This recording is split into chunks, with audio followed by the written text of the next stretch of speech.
जय हिंद दोस्तों। चलिए शुरू करते हैं हम लोग रेलवे सामान्य विज्ञान का। आज का 2 क्लास में 9 मॉडल सेट हो गया है और 10वां आज शुरू करेंगे। 10, 11, 12, 13, 14, 15 यानी कि 6 मॉडल सेट डेली करते हैं तो आज कितना हो जाएगा, 15 तक हो जाएगा। तो चलिए हम लोग शुरू करेंगे। ये रेलवे भर्ती परीक्षा हेतु रेलवे सामान्य विज्ञान बुक है और ये रेलवे के लिए स्पेशल ही नहीं है, यानी कि अगर साइंस का अगर कहीं भी क्वेश्चन पूछा जाता है तो वहाँ पर क्या होगा, इसमें जो है मिसलेनियस दिया गया है, इससे ज़रूर पूछा जाएगा। चलिए शुरू करते हैं हम लोग। तो चलिए शुरू करते हैं। इसका पहला प्रश्न देखेंगे। पहला प्रश्न क्या है, वायुमंडलीय दाब का मापक यंत्र तथा मात्रक क्या है। तो वायुमंडलीय दाब को मापते हैं किसमें, वायुमंडलीय दाब का मापक यंत्र। मापक यंत्र कौन सा है, तो बैरोमीटर है। क्या हो जाएगा आंसर, बैरोमीटर हो जाएगा। और इसका जो मात्रक होता है क्या होता है, बार होता है। मात्रक क्या होता है, बार होता है। अगला प्रश्न देखेंगे।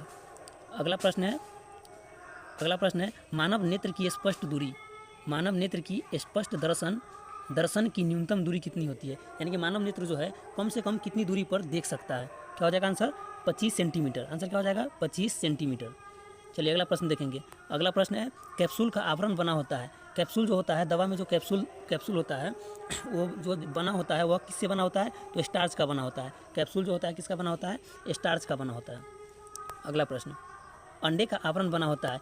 यहाँ कैप्सूल का हम लोग देखें तो किसका बना होता है, स्टार्च का बना होता है। और अंडा का जो आवरण बना होता है वह किसका बना होता है, तो क्या हो जाएगा आंसर, कैल्शियम कार्बोनेट। क्या हो जाएगा, कैल्शियम कार्बोनेट हो जाएगा। कैल्शियम कार्बोनेट हो जाएगा। अगला प्रश्न देखेंगे। अगला प्रश्न है मानव मस्तिष्क तथा सिर का अध्ययन क्या कहलाता है। मानव के मस्तिष्क और सर का अध्ययन क्या कहलाता है, फ्रेनोलॉजी कहलाता है। क्या कहलाता है, फ्रेनोलॉजी। अगला प्रश्न देखेंगे। अगला प्रश्न है डिहाइड्रेशन से प्रायः कमी होती है, यानी डिहाइड्रेशन में कमी किसकी होती है। क्या हो जाएगा आंसर इसका, सोडियम क्लोराइड पदार्थ की कमी होती है डिहाइड्रेशन में। अगला प्रश्न देखेंगे। अगला प्रश्न है किसी वस्तु का भार अधिकतम होता है कहाँ पर, यानी किसी वस्तु का जो भार होता है अधिकतम कहाँ पर होता है, अधिकतम निर्वात में होता है। किसी वस्तु का भार जो है अधिकतम कहाँ पर होता है, निर्वात में। क्यों होता है, क्योंकि निर्वात वैसे क्षेत्र को कहते हैं जहाँ पर वायु उपस्थित नहीं हो। क्योंकि अगर वायु रहेगा तो उसमें गैस रहेगा तो उसमें धूल कण रहेगा, तो उसका विरोध जरूर करेगा। और यहाँ पर कोई प्रतिरोध या विरोध नहीं है, इसलिए निर्वात में भार जो है अधिकतम होता है। अगला प्रश्न देखेंगे। अगला प्रश्न है कृत्रिम सिल्क कहलाता है, यानी कृत्रिम सिल्क को क्या कहते हैं, रेयॉन कहते हैं, रेयॉन। अगला प्रश्न, पौधे में जैव पदार्थों का वहन होता है, यानी कि पौधे में जैव पदार्थ का जो वहन किया जाता है वो किसके द्वारा किया जाता है। आंसर क्या हो जाएगा, फ्लोएम के द्वारा किया जाता है। अगला प्रश्न है अश्रु गैस जो है वह कौन सा गैस है, क्लोरोएसिटोफिनॉन को क्या कहते हैं, अश्रु गैस कहते हैं। अगला प्रश्न है अतिचालक की प्रतिरोधकता कितनी होती है, यानी कि अतिचालक जो पदार्थ है उसकी प्रतिरोधकता कितनी होती है, 0 होता है। अतिचालक कहने का मतलब उसमें कोई प्रतिरोध नहीं है तो इसमें कह सकते हैं कि 0 प्रतिरोध है। क्या हो जाएगा, 0 हो जाएगा। अगला प्रश्न है डीएनए की खोज किसने किया था। तो वाटसन और क्रिक ने। अगला प्रश्न, आम का वैज्ञानिक नाम क्या है, मेंजीफेरा इंडिका। अगला प्रश्न, तंबाकू में विषैला पदार्थ होता है, यानी कि तंबाकू में जो विषैला पदार्थ होता है जिससे क्या होता है, थोड़ा सा नशा जो लगता है तंबाकू से, उसमें विषैला पदार्थ क्या होता है, निकोटीन होता है, निकोटीन। अगला प्रश्न, रेफ्रिजरेटर में जल को ठंडा करने के लिए प्रयोग किया जाता है, यानी कि रेफ्रिजरेटर जो है जिसे हम फ्रीज कहते हैं, उसमें ठंडा करने के लिए प्रयोग किया जाता है किसका, कौन से गैस का प्रयोग किया जाता है, अमोनिया गैस का, अमोनिया NH3, अमोनिया यानी कि NH3। अगला प्रश्न, वायुमंडलीय दाब बराबर होता है, यानी वायुमंडल के दाब बराबर कितना होता है। अगर न्यूटन मीटर में पूछे तो वायुमंडलीय दाब बराबर कितना होता है, तो 10 के पावर 5 न्यूटन प्रति मीटर स्क्वायर, 10 के पावर 5 न्यूटन प्रति मीटर स्क्वायर।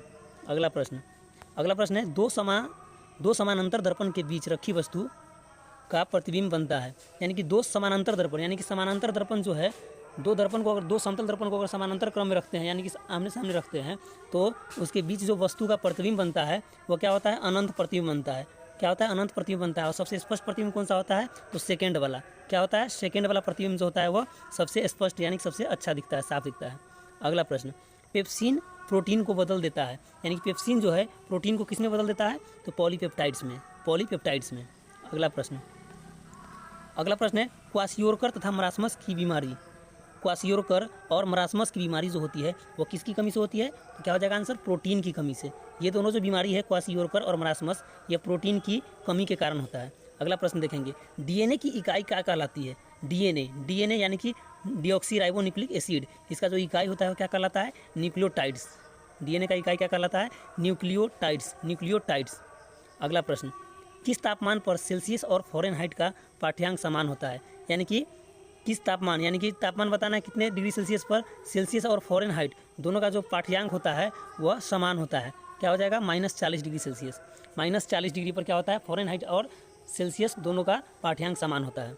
अगला प्रश्न है, ट्यूबलाइट में कौन सी गैस भरी जाती है? ट्यूबलाइट में कौन सी गैस भरी जाती है? तो क्या हो जाएगा आंसर? मर्क्यूरिक ऑक्साइड यानी कि Hg यानी कि पारा हो जाएगा। Hg यानी कि पारा हो जाएगा और आर्गन हो जाएगा, आर्गन। अगला प्रश्न देखेंगे, मॉडल सेट। ये 10 हो गया। अब 11 नंबर मॉडल सेट देखेंगे। 11 नंबर मॉडल सेट ये रहा। चलिए शुरू करते हैं। इसमें का पहला प्रश्न क्या है? सबसे हल्की धातु कौन सी है? सबसे हल्की धातु के बारे में पूछ रहा है तो क्या हो जाएगा? लिथियम हो जाएगा। सबसे भारी अगर पूछेगा तो ऑस्मियम हो जाएगा। अगला प्रश्न, चावल को पॉलिश करने से कौन सा विटामिन नष्ट हो जाता है? यानी कि चावल को जब पॉलिश किया जाता है तो उसमें सबसे ज़्यादा विटामिन कौन सा नष्ट हो जाता है? क्या हो जाएगा आंसर? थाइमिन हो जाएगा। थाइमिन यानी कि विटामिन B1। अगला प्रश्न है, प्याज तथा लहसुन में गंध, प्याज और लहसुन में जो गंध पाया जाता है, गंध, वह किस तत्व की उपस्थिति के कारण? क्या हो जाएगा आंसर? पोटेशियम की उपस्थिति के कारण प्याज और लहसुन में गंध होता है। अगला प्रश्न है, किस पदार्थ को लगाने से रक्त का बहना रुक जाता है? यानी कि रक्त अगर चोट लगने से अगर या कटने से अगर रक्त निकल रहा है तो उसको रोकने के लिए क्या लगाया जाता है? क्या हो जाएगा आंसर? फेरिक क्लोराइड, जिसे साधारण भाषा में क्या कहते हैं? फिटकिरी कहते हैं। क्या कहते हैं? फिटकिरी यानी कि फेरिक क्लोराइड। अगला प्रश्न है, सबसे भारी धातु कौन सा है? सबसे भारी धातु, तो अभी सबसे हल्की धातु बताए थे, क्या था? लिथियम था। और सबसे भारी भी बताए थे, क्या था? ऑस्मियम। सबसे भारी धातु क्या हो जाएगा? ऑस्मियम हो जाएगा। अगला प्रश्न, D2O का सामान्य नाम क्या है? D2O यानी कि D2O क्या है? D2O हाइड्रोजन का एक समस्थानिक है, जिसे क्या कहते हैं? ड्यूटीरियम ऑक्साइड कहते हैं। ड्यूटीरियम ऑक्साइड, इसका अणुभार कितना होता है? 20 होता है। इसे क्या कहते हैं? भारी जल कहते हैं। D2O क्या कहते हैं? भारी जल के नाम से जानते हैं। अगला प्रश्न है, पृथ्वी की भूप्रपट्टी पर सर्वाधिक कौन सा तत्व मिलता है? तो पृथ्वी के भूप्रपट्टी पर सबसे अधिक जो तत्व मिलता है कौन सा? ऑक्सीजन मिलता है, ऑक्सीजन। अगला प्रश्न है, प्राकृतिक वर्ण के सिद्धांत को किसने प्रतिपादित किया था? प्राकृतिक वर्ण सिद्धांत को किसने प्रतिपादित किया था? आंसर क्या हो जाएगा? चार्ल्स डार्विन ने किया था। अगला प्रश्न है, फोटोक्रोमिक कांच में क्या व्यवहृत रहता है? यानी कि फोटोक्रोमिक कांच में क्या उसमें शामिल रहता है? क्या रहता है? सिल्वर आयोडाइड की उपस्थिति होती है। अगला प्रश्न है, नींबू में कौन सा अम्ल पाया जाता है? क्या हो जाएगा आंसर? साइट्रिक अम्ल। अगला प्रश्न, कौन विटामिन गर्म करने पर नष्ट हो जाता है? यानी कि किसी भी पदार्थ को, खाद्य पदार्थ को या किसी भी पदार्थ को अगर गर्म करते हैं तो उसमें जो विटामिन होता है, कौन सा विटामिन नष्ट हो जाएगा? गर्म करने से नष्ट हो जाएगा। कौन सा हो जाएगा? विटामिन सी को अगर गर्म करेंगे तो वह क्या हो जाएगा? नष्ट हो जाएगा। अगला प्रश्न है, स्याही के धब्बे को मिटाने के लिए किस अम्ल का प्रयोग करते हैं? स्याही के धब्बों को मिटाने के लिए ऑक्जेलिक अम्ल का प्रयोग करते हैं। किसका? ऑक्जेलिक अम्ल का प्रयोग करते हैं। अगला प्रश्न देखेंगे। अगला प्रश्न है, कीटों में होते हैं, कीट में क्या होता है? 6 पाद यानी कि पैर एवं 4 पंख होता है। कीटों में क्या होता है? 6 पैर और 4 पंख होता है। अगला प्रश्न, खाना को ज़्यादा पकाने पर कौन सा अम्ल नष्ट हो जाता है? खाना को जब पकाते हैं ज़्यादा तो कौन सा अम्ल नष्ट हो जाता है? क्या हो जाएगा आंसर? फॉलिक अम्ल हो जाएगा। क्या हो जाएगा? फॉलिक अम्ल। अगला प्रश्न, दूध में कौन सा अम्ल पाया जाता है? दूध में कौन सा अम्ल पाया जाता है? क्या हो जाएगा आंसर? लैक्टिक अम्ल पाया जाता है। क्या हो जाएगा? लैक्टिक अम्ल हो जाएगा। अगला प्रश्न, ग्वाइटर यानी घेघा रोग जो है किसके कारण होता है? किसकी कमी के कारण होता है? क्या हो जाएगा आंसर? शरीर में अगर आयोडीन की कमी होगी कौन सी बीमारी हो जाएगी? ग्वाइटर यानी कि घेघा रोग। अगला प्रश्न है, एपीकल्चर का संबंध किस क्षेत्र से है? यानी कि एपीकल्चर जो है वो किसका अध्ययन है? मधुमक्खी पालन का। मधुमक्खी पालन के अध्ययन को क्या कहते हैं? एपीकल्चर कहते हैं। अगला प्रश्न, सेरीकल्चर का संबंध किस क्षेत्र से है? क्या हो जाएगा? रेशम उत्पाद को सेरीकल्चर के द्वारा अध्ययन किया जाता है। अगला प्रश्न, प्रोटीन का पाचन किस अंग में होता है? प्रोटीन का जो पाचन होता है प्रोटीन का, वह कहाँ पर होता है? छोटी आंत में होता है। प्रोटीन का पाचन छोटी आंत में होता है। अगला प्रश्न, हीमोफीलिया किस प्रकार का रोग है? हीमोफीलिया जो रोग है वह क्या है? अनुवांशिक रोग है। अनुवांशिक रोग क्या हो जाएगा? अनुवांशिक रोग होगा। अगला प्रश्न, दूध का फटना, दूध से दही बनना, यह किस क्रिया से होता है? क्या हो जाएगा आंसर इसका? किण्वन विधि द्वारा। किण्वन विधि के द्वारा क्या होता है? दूध जो है वह फट जाता है या दूध से दही बनता है। अगला प्रश्न देखेंगे, ये 11 नंबर हो गया मॉडल सेट। अब 12 नंबर मॉडल सेट देखेंगे।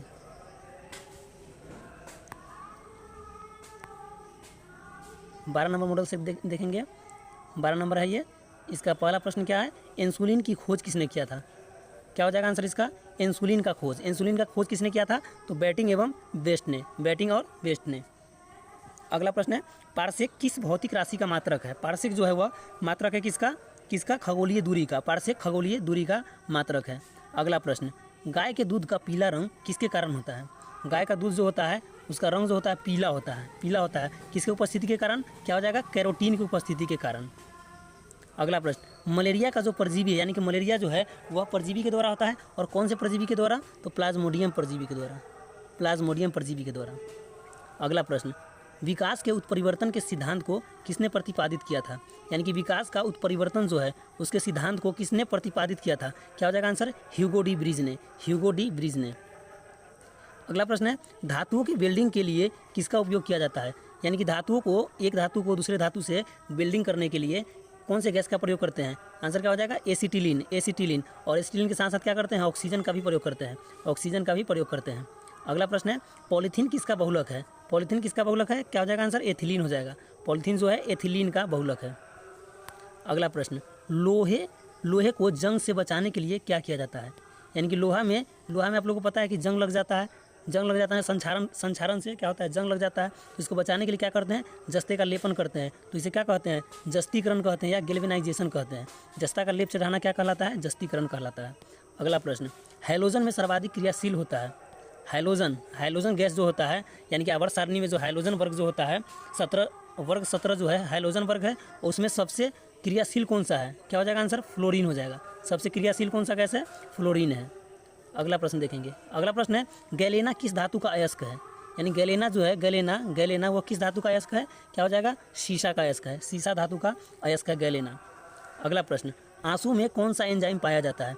आंसू में कौन सा एंजाइम पाया जाता है? क्या हो जाएगा आंसर? लाइसोजाइम। लाइसोजाइम एंजाइम पाया जाता है।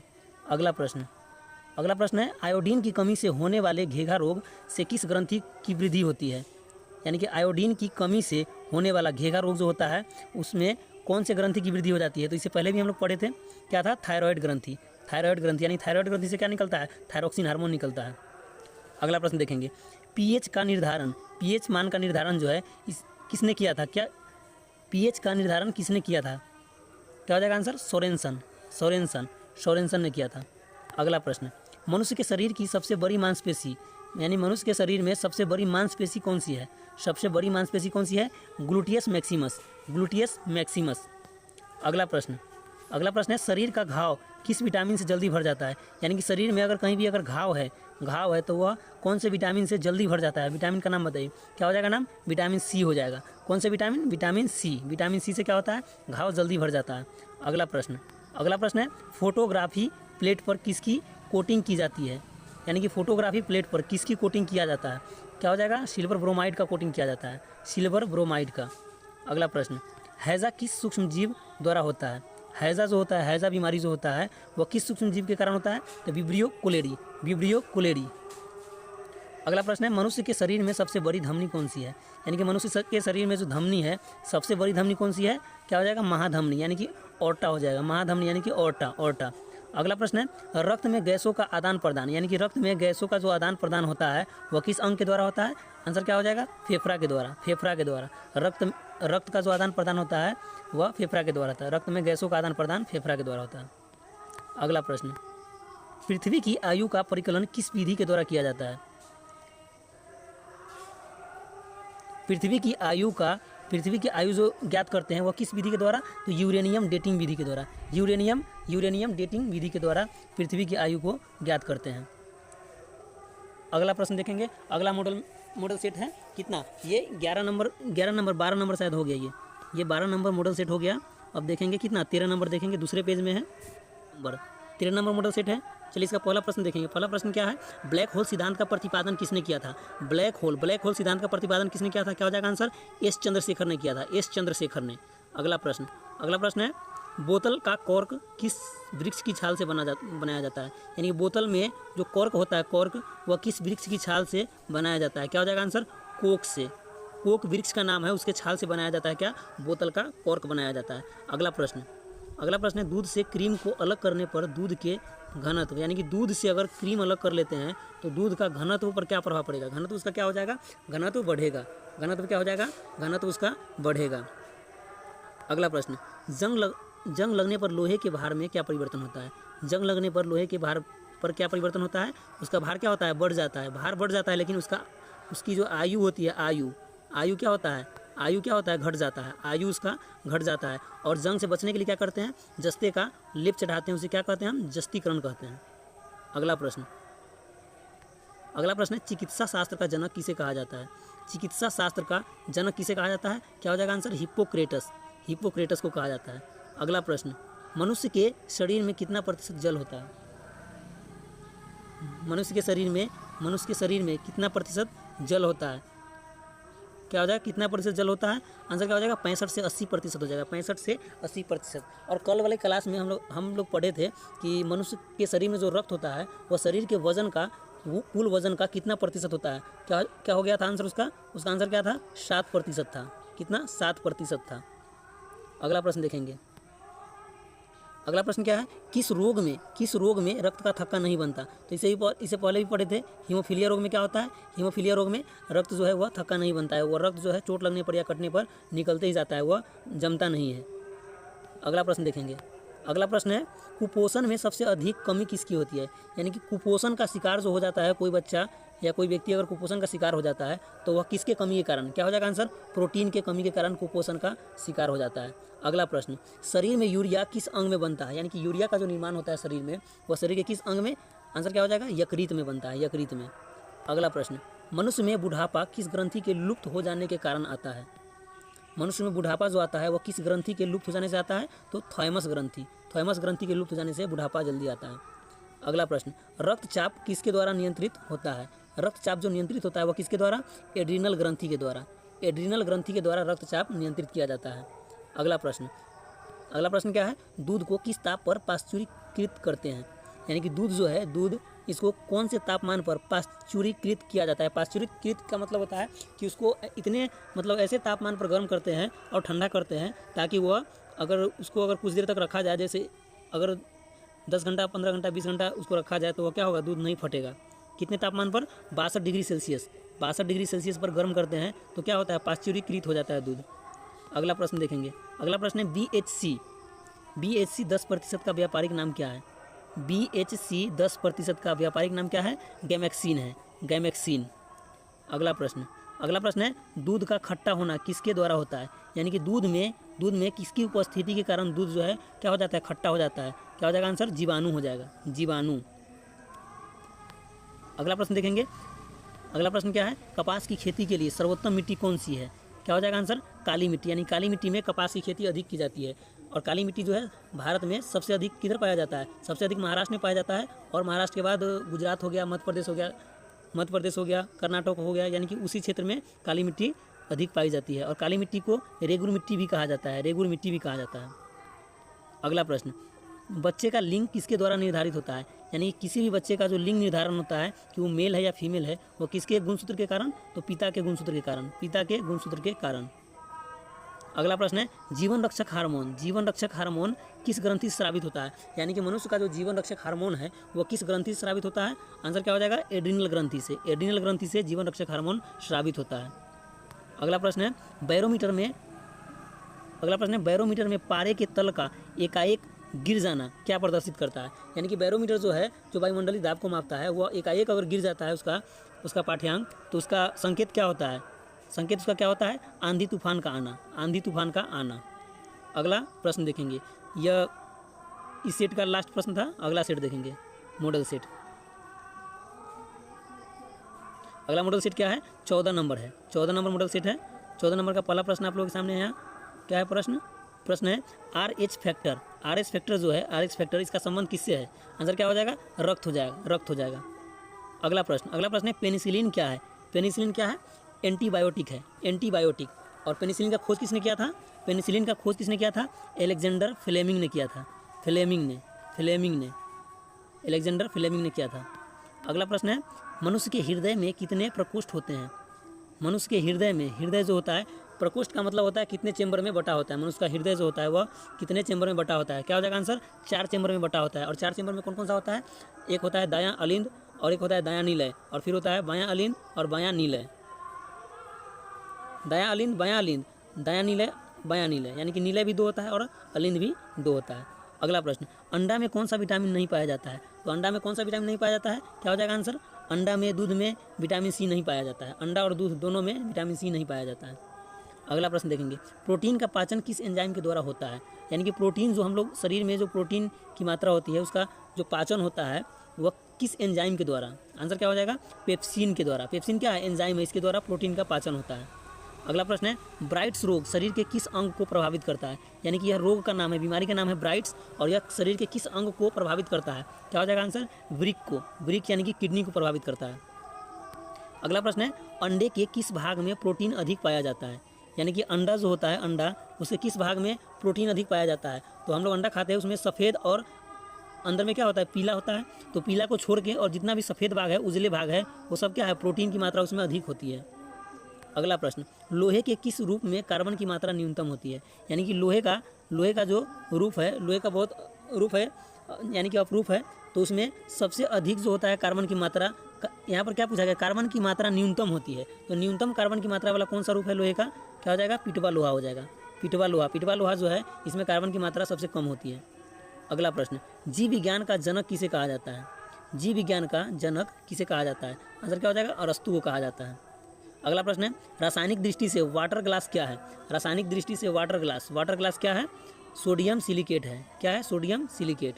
अगला प्रश्न है, दर्द दूर करने वाली दवाएं क्या कहलाती है? यानी कि अगर दर्द होता है शरीर में तो हम दवा जो लेते हैं उस दवा को क्या कहते हैं? उस दवा को एनाल्जेसिक कहते हैं। यानी कि दर्द दूर करने वाला दवा जो होता है उसको एनाल्जेसिक कहते हैं, एनाल्जेसिक। अगला प्रश्न है, प्रोटीन किससे बना होता है? प्रोटीन जो होता है उसका निर्माण किससे होता है? प्रोटीन का एमिनो अम्ल से होता है, एमिनो अम्ल से, और 20 प्रकार के एमिनो अम्ल के द्वारा होता है। अगला प्रश्न है, दूध में कौन सी शर्करा पाई जाती है? यानी कि दूध में कौन सी शर्करा पाई जाती है? क्या हो जाएगा आंसर? लैक्टोज। दूध में लैक्टोज शर्करा पाई जाती है, और विटामिन सी इसमें नहीं पाया जाता है, और अंडा में भी नहीं पाया जाता है। हम लोग याद करते चलेंगे, यानी कि भूलेंगे नहीं। पिछला जो क्वेश्चन पढ़ लिए उसको भूलेंगे नहीं, रिलेट करके चलेंगे ताकि सब याद रहे। अगला प्रश्न क्या है? एंटीबायोटिक्स नष्ट करता है। यानी कि एंटीबायोटिक जो दवा होता है वो किसको नष्ट करता है? बैक्टीरिया को नष्ट करता है। एंटीबायोटिक दवा जो है बैक्टीरिया को नष्ट करता है। और दवा में हम लोग पढ़े थे कि कैप्सूल जो होता है उसका आवरण जो होता है, उसका खोलसा यानी कि ढक्कन जो होता है उसको वो बना होता है किसका? स्टार्च का बना होता है। किसका? स्टार्च का बना होता है। और अंडे का जो आवरण होता है वो किसका बना होता है? कैल्शियम कार्बोनेट का बना होता है। अगला प्रश्न है, लौह का अंश, लौह यानी कि लोहा का अंश, लौह का मात्रा जो होता है, आयरन की मात्रा शरीर में जो होती है उसकी पूर्ति सबसे अधिक किससे किया जाता है? किससे किया जाता है? तो हरी सब्जी से। इसमें भी अगर पूछे हरी सब्जी में भी सबसे ज़्यादा किससे? तो पालक से सबसे अधिक, पालक से। अगला प्रश्न, रानीखेत बीमारी जो है वह किससे संबंधित है? मुर्गियों से। यानी कि मुर्गियों में रानीखेत नामक बीमारी होती है। अगला प्रश्न देखेंगे। अगला प्रश्न है, अल्जाइमर रोग जो है मानव शरीर का कौन सा अंग प्रभावित करता है? यानी कि अल्जाइमर बीमारी जो होता है मानव शरीर के किस हिस्से में होता है और किसे प्रभावित करता है? क्या हो जाएगा आंसर? मस्तिष्क हो जाएगा, मस्तिष्क को प्रभावित करता है। अगला प्रश्न है, अंडाणु का निषेचन प्रायः किस में होता है? अंडाणु का निषेचन किस में होता है? फैलोपियन ट्यूब में होता है। किसमें? फैलोपियन ट्यूब में होता है। अगला प्रश्न है, पौधे में जैव पदार्थ का वहन किसके माध्यम से होता है? यानी कि पौधे में अगर जैव पदार्थ का जो वहन किया जाता है वह किसके द्वारा? फ्लोएम के द्वारा किया जाता है। किसके द्वारा? फ्लोएम के द्वारा। अगला प्रश्न, इत्र की तीखी गंध अथवा सुगंध की पहचान, इत्र यानी कि सेंट जो होता है, सेंट जो होता है वह, इत्र की तीखी गंध अथवा सुगंध की पहचान मस्तिष्क के किस भाग द्वारा किया जाता है? क्या हो जाएगा आंसर? सेरेब्रम के द्वारा इत्र की तीखी गंध या सुगंध जो है वह पहचान किया जाता है। अगला प्रश्न है, एंटीबायोटिक एम्पिसिलिन प्राप्त होती है। यानी कि एंटीबायोटिक एम्पिसिलिन जो है वह बैक्टीरिया से प्राप्त किया जाता है। किससे? बैक्टीरिया से प्राप्त किया जाता है। चलिए अगला मॉडल सेट देखते हैं। अगला मॉडल सेट कौन सा है? अगला मॉडल सेट है 15 नंबर मॉडल सेट है। 15 नंबर है और यह लास्ट मॉडल सेट है। चलिए हम लोग जल्दी कर लेते हैं इसको। क्या है पहला प्रश्न, कौन सा तत्व हाइड्रोजन के साथ सबसे अधिक सम्मिश्र बनाता है, यानी कि हाइड्रोजन के साथ सबसे अधिक प्रतिक्रिया करने वाला धातु या तत्व कौन सा है? क्या हो जाएगा आंसर? कार्बन हो जाएगा। अगला प्रश्न है, कागज़ पर पुराने उंगलियों के चिन्हों को किससे विकसित किया जा सकता है? यानी कि कागज़ पर अगर पुराने उंगली का चिन्ह अगर विकसित करना है तो किससे करेंगे? तो सिल्वर नाइट्रेट के घोल से पुराने उंगलियों का चिन्ह जो है वह विकसित किया जा सकता है। अगला प्रश्न देखेंगे। अगला प्रश्न है, डिहाइड्रेशन से प्रायः किस पदार्थ की कमी होती है? आंसर क्या हो जाएगा? Sodium chloride. और ये एसपीडी का रिवीजन करने से फ़ायदा यही होता है कि ये वाला जो प्रश्न है हम लोग इससे पहले भी देखे हैं, दूसरे मॉडल में देखे हैं, मॉडल सेट में, और यहाँ भी देख लिए। रिपीट जितना ज़्यादा होगा उतना ज़्यादा याद रहेगा, इसलिए रिवीजन करने के लिए ये बुक बहुत अच्छा है। अगला प्रश्न देखेंगे। अगला प्रश्न है, पैक करने के लिए प्रयुक्त होने वाली सेलोफोन किससे बनी होती है? पैक करने के लिए प्रयुक्त होने वाली सेलोफोन किससे बनी होती है? ग्लूकोज एसीटेट से। अगला प्रश्न है, कैंसर की प्रसिद्ध दवा टेक्सोल जो है किस वृक्ष से प्राप्त किया जाता है? यानी कि कैंसर के उपचार में जो दवा यूज किया जाता है टेक्सोल, वो बहुत ही प्रसिद्ध दवा है। यह जो बनाया जाता है वो किस वृक्ष से बनाया जाता है? वृक्ष का नाम क्या है? यू है। अगला प्रश्न है, चीनी के शोधन के लिए कौन सा रंजक प्रयुक्त किया जाता है? Bone black. चीनी के शोध के लिए कौन सा रंजक का प्रयोग करते हैं? तो बोन ब्लैक का। अगला प्रश्न है, कृत्रिम सिल्क क्या कहलाता है? कृत्रिम सिल्क रेयॉन कहलाता है। ये भी प्रश्न रिपीट हो रहा है। कृत्रिम सिल्क रेयॉन कहलाता है। अगला प्रश्न देखेंगे। अगला प्रश्न है, व्यक्ति का भार किस प्रकार के लिफ्ट में अधिक होता है? तो जब ऊपर की ओर गति से बढ़ रही हो, यानी कि ऊपर की ओर गति से अगर बढ़ रही है लिफ्ट, तो उसमें भार क्या है? अधिकतम मालूम पड़ेगा, और जब नीचे की ओर बढ़ेगी तो भार कम मालूम पड़ेगा, यानी कि भार का आभास नहीं होगा। अगला प्रश्न क्या है, हाइड्रोजन के समस्थानिकों की संख्या कितनी है? तो हाइड्रोजन की समस्थानिक हम लोग जब पढ़े थे, क्वेश्चन बैंक जब पढ़ रहे थे, तो हाइड्रोजन के समस्थानिक से बहुत बार प्रश्न आता था, तो उसको हम अच्छे से बताते थे आप लोगों को कि हाइड्रोजन के 3 समस्थानिक है, और तीनों में क्या है? तीनों में पहला में क्या है? परमाणु संख्या 1, न्यूट्रॉन की संख्या 1, और जैसे जैसे बढ़ेगा उसमें न्यूट्रॉन की संख्या बढ़ते जाता है।